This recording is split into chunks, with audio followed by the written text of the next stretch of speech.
Barcelona lost against Leganes 1-0 at their own stadium. And I'm gonna keep this video very short because there is no reason for me to overanalyze all of this, because it's just I don't know what it is. Like, I don't know. There's no reason to overanalyze because Barcelona were trying to score. We tried to outpass Leganes. Leganes had like 0% of the possession and Barcelona were just unlucky. I think that if Barcelona were focused right from the very beginning and they didn't allow for Leganes to get those 2 chances in the first 3 to 4 minutes, this game would have been very different. Like, if Barcelona were to only have covered Munir from the very beginning, none of this would have ever happened. If Barcelona were focused on defending that corner where, Eric Garcia was supposed to be defending that man, this result would have never happened. If we stopped Leganes from the very beginning, we would have lowered their confidence. And in the end, Barcelona could get the win. But this game, man, it pisses me off. And I really don't want to like scream or sound like super negative in this video. I don't really want to do that. I'm just going to be taking it step by step. I'm just going to assume that, it's just a slump and no team is perfect. At least we're not Manchester City. We're not Manchester City where, they're losing like every game, tying every game.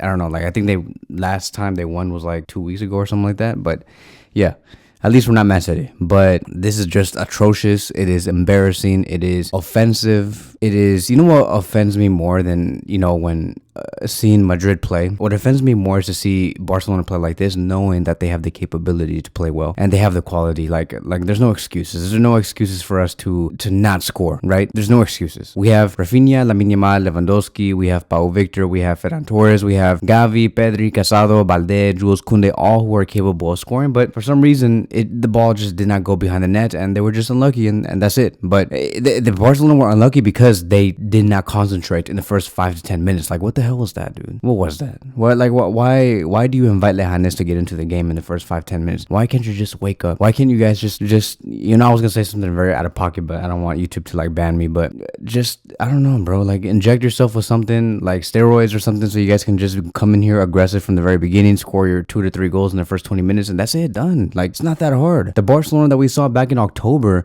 the only reason why that month was so amazing, why we were able to defeat any opposition, was because we shut down the game in the first 20 to 30 minutes because we were focused from the very beginning, dude. From the very beginning.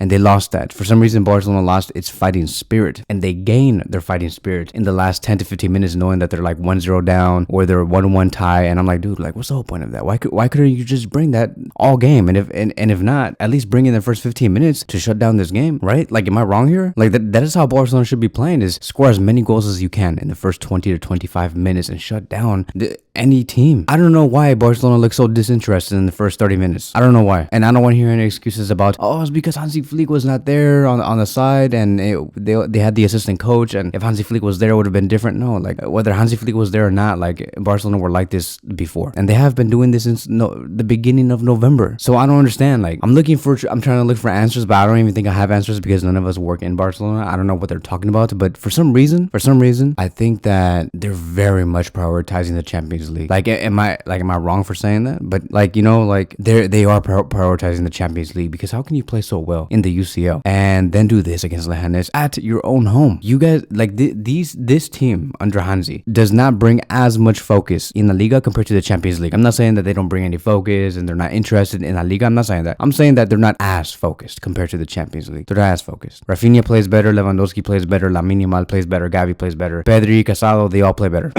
So it's very much a weird season, not just for Barcelona, but for many other teams. Man City lost, Bayern lost, Arsenal draw, Liverpool draw, Real Madrid draw, Juventus draw. But dude, like, it's just, I don't know, dude. Like, but Barcelona has to take advantage of this because not a lot of teams right now are doing well, and Barcelona have the capacity to dominate everything, my friend. In the Champions League, La Liga, Copa del Rey, everything. The only real positive I can get from this game is the Pedri Casado partnership. I think that the Pedri Casado partnership is something that we should be looking forward to. Pedri and Casado were amazing from the first minute to the 90th minute. Yes, we saw them like brawl a little bit. Like, I saw Pedri telling Casado, like, hurry up and play the ball, hurry up, stop complaining. complaining, this and that, but that's normal, right? You're in the heat of the moment and stuff like that. But overall, Pedri and Casado, they are just one hell of a double pivot. One hell of a double pivot. They know how to defend. They know how to find those key passes, the assist. They are freaking amazing. And they're immovable. There is no player right now in Barcelona that can take away Pedri and Casado's position. Frankie did not even play in this game. So Frankie has no say at all to be playing over Casado or Pedri. Gavi played as a central attacking midfielder today. So I think that Hansi Flick is like, okay, I definitely don't want to move Pedri nor Casado. I want Gavi in the central attacking midfield position. And I think that Gavi is next in line. If Casado or Pedri ever do get injured, Gavi is next in line. It's not Frankie. It's not Eric Garcia. It's no, right? Let's see what Marc Bernal has to say about all of this and see if he can take away either Casado's position or Pedri's position. But as of now, Pedri and Casado is one of the best double pivots in the world. And yeah, as for Balde and Jules Koundé in the first 45 minutes, amazing, right? They were doing great in terms of the supporting roles. They had the take-on abilities left and right. I'm like, this is amazing, right? Balde had a very good game today. He plays in deep areas. He's aggressive. He runs with the ball. Very accurate in the final meters when he has to go into the final third. And we're talking about a team, right, that was trying to do a low block for 90 minutes straight, play dirty. They got the 1-0. They came here to defend that 1-0 and they did. And Alejandro Balde and Jules Koundé could not do enough, even though like them individually were amazing, but they were not enough to bring a victory for FC Barcelona. And what else can I talk about? Dude, the effectiveness of Dani Olmo and Lewandowski pissed me off so much, dude. Like this is the part where I'm gonna try and hold my anger and frustration because I really don't want to be like this and that, be very reactionary like some YouTube channels. But yeah, the effectiveness of Dani Olmo and Lewandowski was just out. It was just out. Horrible game. Horrible. Lewandowski had like 7 to 8 chances to score and he could not score. Lewandowski actually had an opportunity to header the ball in, but he hit it with his shoulder. I'm like, dude, what's going on with you? Are you hungry or you're not? If not, then Pau Victor can come over you. Ferran Torres can come over you. This is embarrassing. Dani Olmo, the same thing, right? Like I saw him trying to do like those sexy one touches and stuff like that. It's amazing, right? Like it does amaze many fans in Barcelona. It even does amaze me. But at the end of the day, when you don't score or assist, or you don't, based off the chances that you got and what we saw, right, given the context of Dani Olmo and where he was at, it's like, what was all that for? And that is why Dani Olmo got taken off and Gavi came in to maybe change something. But yeah, it's a horrible loss. I have no words. It is what it is, and we just have to move forward from here. We have our next match against Atlético Madrid. It's going to be a tough match. I'm assuming that Barcelona wins this game because for some reason Barcelona likes to win against very big teams, but then like lose or tie against the Leganes or the Alaveses or all those lower to mid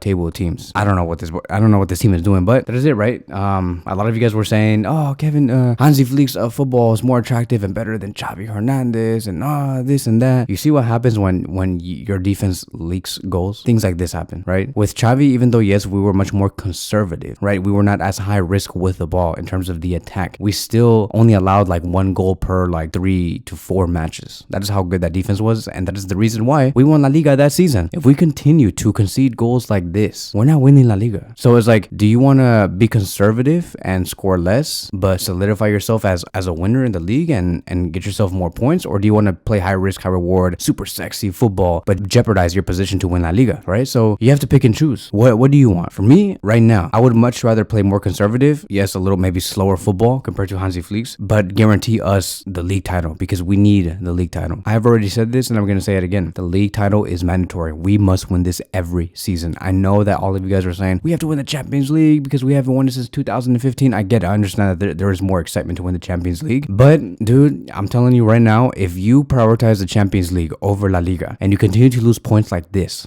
right? And we end up going into third place, right? Because after Madrid and Atlético Madrid win their next game, Barcelona's going to go to third place. But once we go into third place, and then what? Okay, we're going to go into third place and then just say, okay, but we're going to win the Champions League. You really want to be that high risk? Because it only takes one bad call in the Champions League, one bad call, one bad game for you to get knocked out. It's too high risk. Like there is a high chance that you might get knocked out. Like even though you might play well from the group stages to the quarterfinals, round of 16, whatever, but one bad call in the semifinals, like in the second leg or whatever, screws your whole season. And now you're not competing for nothing, right? Because you weren't competing for the league in the first place and now you're knocked out of the Champions League. Then what? That's why I say, like, prioritize La Liga, please. Have some dignity, please. Let's win the league. Prioritize that first. When you prioritize the league and you do well in the league, that translates towards Champions League success. But we're not doing this right now. So I'm going to end it here. That's all I'm going to be. That's it for today's video. Thank you guys so much for watching, and I will see you guys in the next one.